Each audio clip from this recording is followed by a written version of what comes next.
Good morning अभ्यर्थियों, स्वागत है आप सभी का हिंदी भाषा एवं साहित्य शिक्षण क्लास में। तो जैसा कि आप सभी को विदित है, हम कैकेयी अनुताप का अध्ययन कर रहे हैं, जो कि मैथिली शरण गुप्त जी के द्वारा लिखा गया है। और हमने यह भी कल बताया था कि यह जो है कैकेयी अनुताप शीर्षक जो है राष्ट्रकवि मैथिली शरण गुप्त द्वारा रचित उनके महाकाव्य साकेत का एक अंश मात्र है। साकेत महाकाव्य से ही ये यहाँ पर उद्धृत किया गया है। तो कल हमने जो है प्रथम स्टेंजा इसका पढ़ा था। तो हमने कहाँ तक पढ़ा था आप देख लीजिए, मैं आपको याद दिलाता हूँ, फिर उसके आगे पढ़ना प्रारंभ करता हूँ। देखिए, हमने पढ़ा था, वह चंद्रलोक था कहाँ चांदनी वैसी, प्रभु बोले गिरा गंभीर नीर निधि जैसी। तो ये किस स्थान का वर्णन हो रहा है, यह भी प्रश्न बनता है। तो ये जो है पंचवटी का वर्णन हो रहा है, जहाँ पर राम अपनी झोपड़ी बना करके, अपनी कुटिया बना करके पत्नी सीता तथा भैया लक्ष्मण के साथ रहते हैं। तो उन्होंने कहा कि सभा वहाँ पर लगी हुई है और चांदनी जो है इस प्रकार से चारों तरफ बिखरी हुई है कि ऐसा लगता है कि मानो वो चंद्रमा का ही लोक हो, क्योंकि अन्यत्र कहीं वैसी चांदनी होना संभव नहीं था। इसलिए ऐसा प्रतीत होता था मानो ये जो है पंचवटी जो है वो चंद्रमा का ही लोक है। और ऐसी भव्य सुंदर प्राकृतिक परिवेश में फिर बोले कि प्रभु बोले गिरा गंभीर नीर निधि जैसी। गिरा का मतलब वाणी है। नीर निधि, नीर का मतलब है पानी, निधि का मतलब होता है खजाना या भंडार, और तो पानी का भंडार कौन होता है? समुद्र। तो नीर निधि का मतलब है समुद्र। तो क्या है? प्रभु बोले गिरा गंभीर नीर निधि जैसी। राम जो है फिर नीर निधि अर्थात सागर के समान गंभीर वाणी में बोले। अब क्या राम बोले, यहाँ से आगे पढ़ना है। देखिए, हे भरत भद्र अब कहो अभीप्सित अपना, सब सजग हो गए भंग हुआ ज्यों सपना। यहाँ पर लिखा है हे भरत भद्र। भद्र का मतलब सज्जन होता है। सज्जन को आप शिष्ट भी कह सकते हैं। तो राम कहते हैं हे भरत भद्र अब कहो अभीप्सित अपना। कहते हैं हे शिष्ट स्वभाव वाले भरत, हे सज्जन भरत, अब अपना अभीप्सित हमें बताइए। अभीप्सित का मतलब है मनोकामना। जो मन में कामना लेकर के आप आए हैं, उस कामना को आप हमें बताएं। तो कहते हैं हे भरत भद्र अब कहो अभीप्सित अपना। हे भाई भरत, हे शिष्ट स्वभाव वाले भरत, अब अपने मन की उस इच्छा को कहिए, मन की उस कामना को कहिए जिसे लेकर के आप यहाँ आए हुए हैं। सब सजग हो गए भंग हुआ ज्यों सपना। तो कहते राम की इन बातों को सुन करके सभी सजग हो गए, सभी सचेत हो गए। कैसे सचेत हो गए? भंग हुआ ज्यों सपना, मानो उनका सभी का जो है सपना टूट गया हो। अर्थात सपना टूटने के बाद जैसे व्यक्ति सचेत होकर के बैठ जाता है, उठ कर के बैठ जाता है, ठीक उसी प्रकार से राम की वाणी को सुनकर सभी सभा में बैठे हुए लोग सचेत होकर के बैठ गए। तो अब यहाँ से आगे भरत बोलना प्रारंभ करते हैं। तो प्रश्न यह भी बन सकता है, लाइन दे दी जाएगी और ये कहा जाएगा कि यहाँ पर कौन बोल रहा है।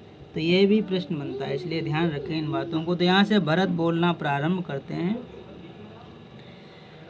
हे आर्य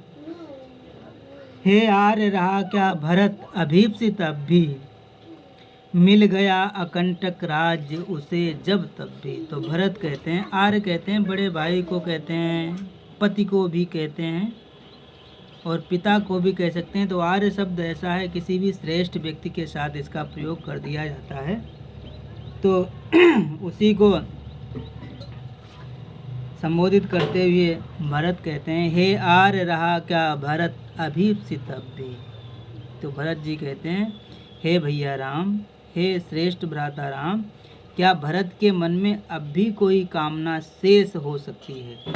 अर्थात भरत की अब भी कोई मनोकामना क्या शेष हो सकती है। कब? मिल गया अकंटक राज उसे जब तब भी, जब उसे अकंटक राज्य मिल गया। अकंटक का मतलब ऐसा राज्य मिल गया है जिसका कोई प्रतिद्वंदी नहीं है। उसे बिना प्रतिद्वंदी के जब राज्य प्राप्त हो गया है तो क्या उसके मन में अब भी कोई जिज्ञासा शेष रह सकती है। अर्थात अब मेरे अंदर, मेरे हृदय में कोई कामना शेष नहीं बची हुई। तो देखिए, अभीप्सित का मतलब है इच्छित, और इच्छित को आप मनोकामना भी कह सकते हैं। तो देखिए आगे कहते हैं भरत, पाया तुमने तरुतले अरण्य बसेरा, रह गया अभीप्सित शेष तदपि क्या मेरा। कहते हैं कि मेरे कारण ही और मेरी माता के कारण ही आपने जो है, अरण्य का मतलब होता है जंगल, कहते हैं आपने जंगल में तरुतले, पेड़ों के नीचे अपना बसेरा बना लिया, कुटिया बना लिया। अर्थात मेरे कारण आपको वन में आकर के पेड़ों के नीचे कुटी बना करके रहना पड़ रहा है, झोपड़ी बना करके रहना पड़ रहा है। फिर मेरे मन की दूसरी इच्छा कौन सी हो सकती है। ये तो सब मेरे इच्छा के विरुद्ध ही हुआ है। आगे कहते हैं, पाया तुमने तरुतले अरण्य बसेरा, रह गया अभीप्सित शेष तदपि क्या मेरा। कहते हैं आपने जंगल में पेड़ों के नीचे बसेरा बना लिया और फिर भी आप सोचते हैं और पूछते हैं कि मेरे मन में कुछ शेष रह गया होगा। तो मेरे मन में अब कुछ भी शेष नहीं है। अर्थात मेरी अब कोई भी इच्छा ऐसी नहीं है जिसे पूर्ण होना बाकी हो, जिसे मैं पूर्ण करना चाहता हूँ। आगे कहते हैं विरह वेदना और दुख की कहानी को, जो कि राम को एक तरीके से प्रथम सूचना भी है। तनु तड़प तड़प कर तप्त तात ने त्यागा। तात का मतलब पिताजी। तो यहाँ पर पिताजी के लिए जो है तात शब्द आया हुआ है। वो कहते हैं तनु तड़प तड़प कर तप्त तात ने त्यागा।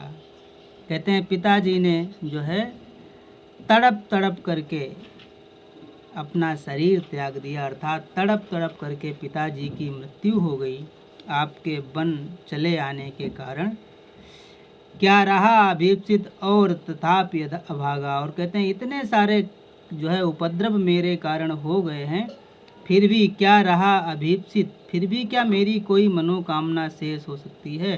तथापि अभागा, कहते हैं इतने सारे उपद्रव मेरे कारण हो गए हैं, फिर भी मुझ अभागे की क्या कोई मनोकामना अब शेष हो सकती है। अर्थात अब मेरी कोई मनोकामना बची नहीं है।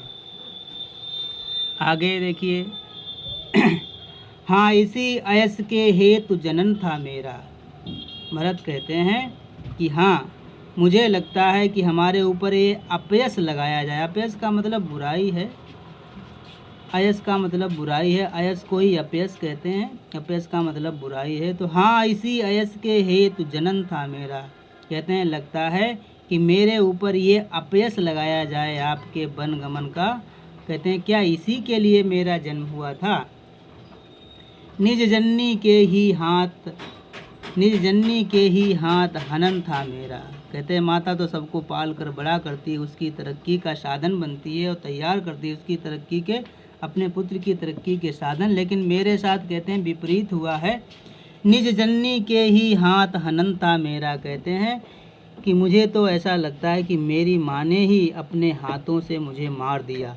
अर्थात मेरी माँ ने ऐसे कृत्य किए हैं जिन्हें देख करके ये प्रतीत होता है कि उन्होंने अपने हाथों से ही मुझे जो है मृत्यु प्रदान कर दी।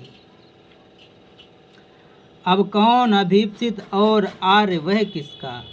कहते हैं हे आर्य श्रेष्ठ, हे बड़े भ्राता, अब कौन सी चीज़ ऐसी है जो मेरे लिए अभीप्सित हो सकती है, जो मेरी मनोकामना हो सकती है।